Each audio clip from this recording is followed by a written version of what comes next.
Para repercutir a decisão do governo de importar arroz, nós vamos conversar agora ao vivo com a diretora executiva da AB Arroz, a Associação Brasileira da Indústria do Arroz, Andressa Silva. Boa tarde, Andressa. Obrigado por ter se juntado a nós no nosso programa. E te pergunto, existe alguma especulação por trás disso? Porque a gente sabe do sofrimento dos produtores gaúchos, boa parte dessa safra já tinha colhido, mas será que ela vai conseguir ser transportada? E eu te pergunto, precisava importar arroz? Como é que é? Boa tarde, Valtano. Boa tarde, audiência do AgroTarde. Bom, na verdade não existe especulação. Os preços do arroz estavam altos antes mesmo da ocorrência das enchentes que se abateram sobre o estado do Rio Grande do Sul. Isso porque ocorreu uma enchente também em setembro, no momento do plantio do arroz, e isso ocasionou um atraso no plantio que levou a uma incerteza com relação ao volume de produção. Então, diante dessa incerteza, os preços praticados antes das enchentes já estavam elevados, considerando a entrada de safra. Após as enchentes, esses preços se mantiveram aquecidos em função de problemas logísticos, uma vez que havia uma dificuldade de deslocar o produto das regiões produtoras para as regiões consumidoras, e também o problema de emissão de notas fiscais por parte do órgão emissor no Rio Grande do Sul, que ficou inundado. Então, os preços ficaram altos em razão desses motivos. A indústria é uma mera repassadora de preços, então, se for verificar o CPESALC, que é o índice que mensura o valor do produto do produtor para a indústria, subiu cerca de 15% durante esse mês. Igualmente, os fretes tiveram um aumento de 20% a 30% por conta das condições de desvio e necessidade de prolongar alguns trechos para chegar às regiões consumidoras. Então, esse aumento foi todo repassado para a indústria e da indústria para o varejo. Então, não podemos falar de especulação. Andressa, de qualquer forma, desculpa interromper, havia uma previsão já desde o começo que o Brasil colheria cerca de 10,5 milhões de toneladas de grãos, que é uma produção estável em relação ao ano anterior, à safra anterior, um pouquinho inclusive acima do que foi na safra anterior. A gente viu, sim, aumento de preço, principalmente no final do ano, depois com a perspectiva de uma boa safra, e vai ser uma boa safra. O que aconteceu é que o arroz vinha começando a cair, depois a tragédia, claro, leva a isso. O que está se falando é qual o tamanho do impacto disso para o consumidor e se essas medidas do governo vão realmente surtir efeito. Do ponto de vista da indústria, as medidas do governo têm um potencial muito grande de desarranjar o mercado. Isso porque é uma medida onerosa para os cofres públicos, é uma medida desnecessária do ponto de vista de abastecimento, uma vez que todo o setor produtivo já assegurou a existência de produto e a potencial de abastecimento regular do mercado, e é uma medida que somente o anúncio dessa medida causou uma elevação de preços tanto a nível de Mercosul quanto de Tailândia, porque significou a entrada de um agente de mercado para comprar 1 milhão de toneladas dentro de um mercado mundial de 50 milhões de toneladas.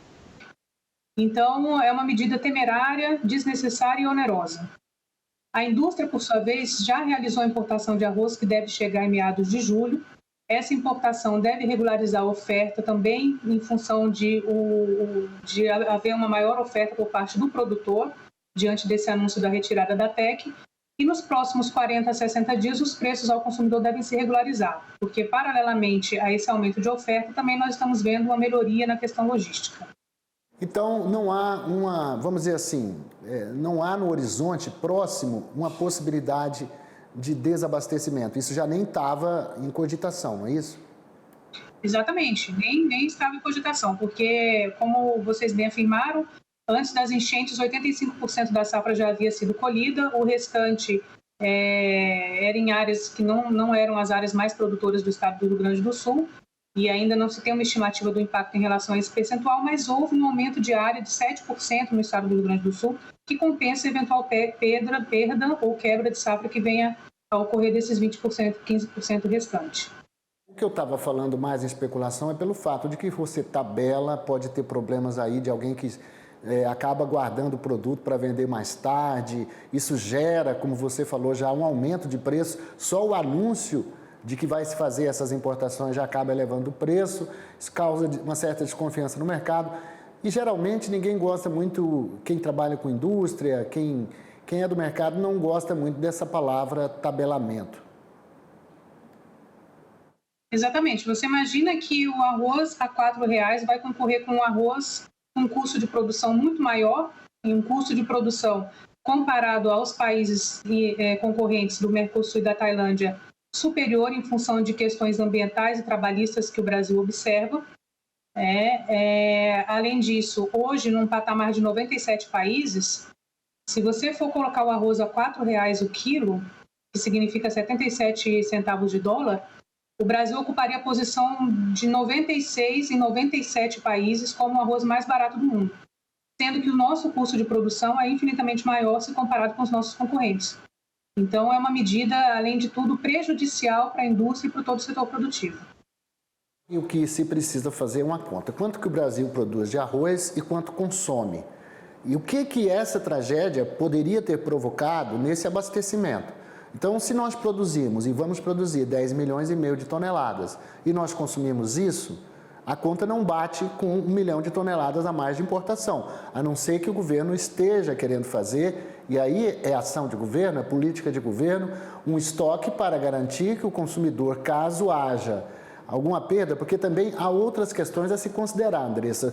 Embora tivesse sido colhido 85% da safra de arroz no sul, essa safra de arroz ainda está em armazéns e silos, que foram afetados também pelas enchentes. Exatamente. Mas além dessa conta do que o Brasil produz e do que ele consome, existe também um excedente que vai ficar no país em relação ao arroz que não vai ser exportado por falta de competitividade. Então, a própria Conab já ajustou os números de exportação de 1,5 milhão para 1,2 milhão toneladas, então seriam 300 mil toneladas a mais que ficariam no país e que se somariam ao volume produzido. Bom, vamos torcer para que tudo caminhe bem. A gente é um canal do produtor, claro que trabalha com agroindústria, tem que estar sempre muito ligado. A gente sabe das dificuldades que está se enfrentando. O arroz tinha uma previsão de alta, assim como o feijão, e a gente está com perda de milho e também de soja nesse tempo difícil que foi essa safra que estamos vivendo por causa da estiagem. Tudo caminhava bem para a grande colheita de arroz no sul e o Brasil garantindo abastecimento e preços acessíveis ao consumidor.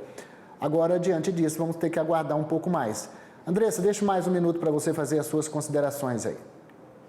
Exato, Valtano. E o mais importante é que nós já vimos o potencial de desarranjo do mercado que um anúncio do governo pode causar. Então, a nossa preocupação maior agora é com o desestímulo do plantio da próxima safra por parte do produtor. A depender do impacto dessas medidas de importação de arroz pelo governo no mercado, a cadeia produtiva vai responder de uma forma não muito satisfatória, provavelmente reduzindo a área plantada, dando lugar a outras culturas mais remuneratórias. Então, essa é uma preocupação que nós temos e que o governo precisa também se atentar para isso. Aí sim, seria uma consequência danosa com o aumento de preço. Exatamente. Andressa Silva, então, que é diretora executiva da Associação da Biarroz, a Associação Brasileira da Indústria do Arroz. Muito obrigado pela sua participação aqui. Uma boa semana. Obrigada, Valtano, igualmente.